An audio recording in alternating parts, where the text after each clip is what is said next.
Have you ever wondered how Netflix recommends movies or how your email filters spam? The answer lies in a concept called machine learning. Now you might be thinking, what on earth is machine learning? Well, let's break it down in simple terms. Imagine you're teaching a toddler to identify animals. You show them pictures of cats and dogs and tell them which is which. Over time, even without your help, the child begins to differentiate between the two. This idea is similar to machine learning. It's a type of artificial intelligence that enables computers to learn from experience. Just like the toddler learns to identify animals, a computer running a machine learning algorithm can learn to spot patterns, make decisions, and even predict outcomes, all based on the data it's been fed. In essence, machine learning is like teaching a computer to become smarter through experience, much like humans do. Now, not all machines learn in the same way. In fact, there are three main types of machine learning. First up, we have supervised learning. Picture a student and a teacher. The teacher guides the student, showing them the correct answers. Similarly, in supervised learning, the machine is given data with labels or correct answers. The machine uses this to learn patterns and make predictions. For example, if we feed a machine lots of images of cats and dogs clearly labeled, it will eventually learn to identify cats and dogs in new images. Next in line is unsupervised learning. Imagine a child exploring a room full of toys without any guidance. They might start grouping similar toys together, like blocks with blocks and dolls with dolls.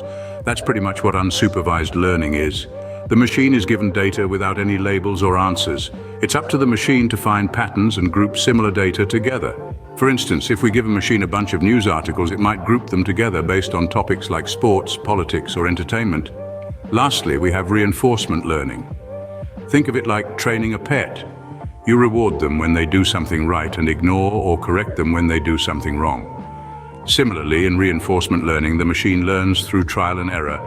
It makes decisions, and if the outcome is positive, it gets rewarded. If the outcome is negative, it gets penalized. This process helps the machine learn to make better decisions over time. Imagine a machine learning to play chess. At first, it might lose a lot, but over time, as it learns from its mistakes and successes, it becomes a formidable opponent. So, whether a machine is learning with guidance, supervised, on its own, unsupervised, or by trial and error, reinforcement, it is always learning and improving. Let's dive deeper into the first type of machine learning, supervised learning. This is where the magic really begins. If you think about it, supervised learning is a lot like how we humans learn. Remember when you were learning to ride a bike and you had someone guiding you, telling you when to pedal, when to brake, and how to balance? That's a practical example of supervised learning. In the world of machine learning, the bike is the algorithm, and the person teaching you to ride is a data set filled with correct answers. This data set is often called a training set. The algorithm uses this training set to learn and make predictions. Imagine we have a basket full of fruits and we want our machine to identify them. In supervised learning, we would provide our machine with a load of examples of each fruit. Apples, oranges, bananas, you name it. Each example would include features like color, shape, and size. We would also tell our machine what each fruit is. This is the supervision in supervised learning. Once the machine has learned from these examples, we can give it a new fruit and ask it to identify what it is. If we've done a good job with our training, the machine should be able to correctly identify the fruit most of the time.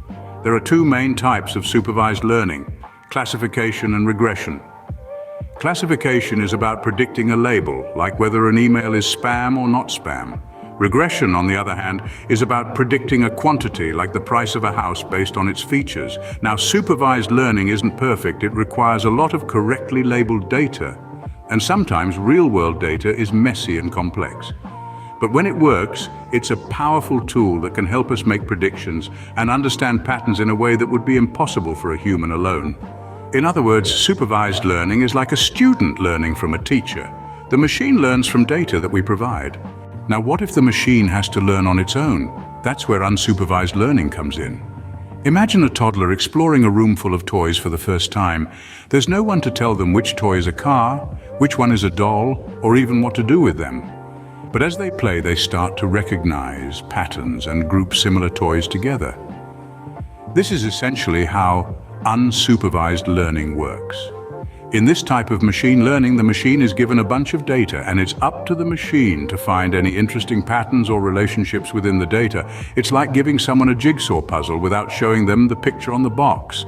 They have to figure out how to put the pieces together based on the shapes and colors of the puzzle pieces. Let's take a practical example to understand this better. Imagine a supermarket wants to understand the buying habits of its customers. They have tons of data. What items were bought, when they were bought, who bought them, and so on. But they aren't sure what to do with this data. Enter unsupervised learning. The machine can analyze this data and identify patterns that humans might miss. Maybe it finds that people who buy diapers often buy baby food on the same trip, or that people tend to buy more ice cream in the summer months. These insights can help the supermarket make better business decisions. Another example could be in the field of astronomy. Astronomers have millions of images of space, and it would take humans years to go through each one and identify what's in them. But with unsupervised learning, machines can analyze these images and group similar ones together, making it easier for humans to study them. Remember, in unsupervised learning, the machine is not taught.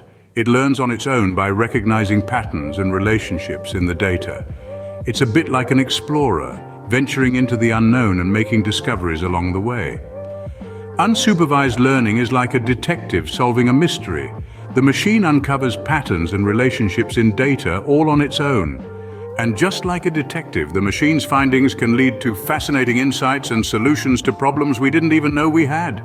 Finally, we have reinforcement learning, where the machine learns by trial and error. This method is all about the thrill of the chase, the journey of discovery, and the satisfying resolution of a job well done. Let's take a stroll down the memory lane back to the classic game of Pac-Man.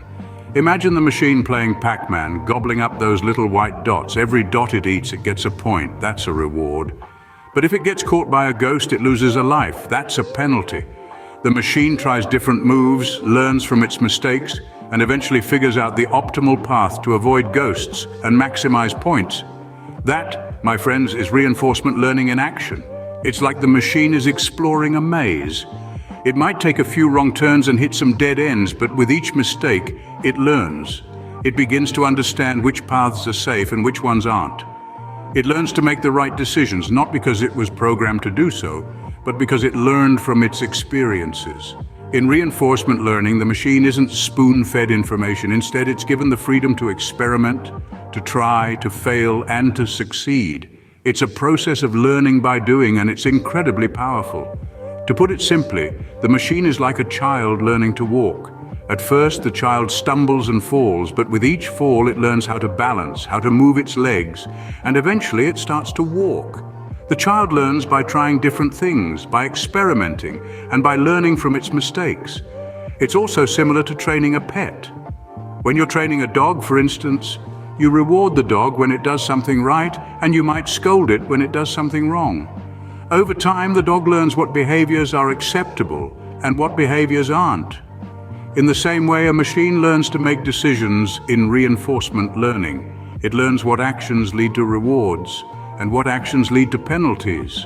It learns to make the right decisions not because it was told what to do, but because it learned from its experiences.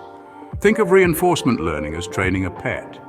The machine learns to make the right decisions based on rewards and penalties. Now that we've explored the basics of machine learning, you may be wondering, where do we use it? Well, the truth is, machine learning is all around us, subtly shaping our experiences in ways we often take for granted. Take recommendation systems, for instance. Every time you get a suggestion on Amazon for a book you might enjoy or a product that complements your recent purchase, that's machine learning at work, analyzing your past behavior to predict what you might want in the future. Email filtering is another practical application. Ever marveled at how your email service can accurately categorize spam messages? That's machine learning in action, identifying patterns in spammy content and ensuring they don't clutter your inbox. And let's not forget voice recognition. The reason Siri or Alexa can understand and respond to your commands is because of machine learning algorithms that process and interpret human speech. So the next time Netflix suggests a movie you might like, remember it's all thanks to machine learning.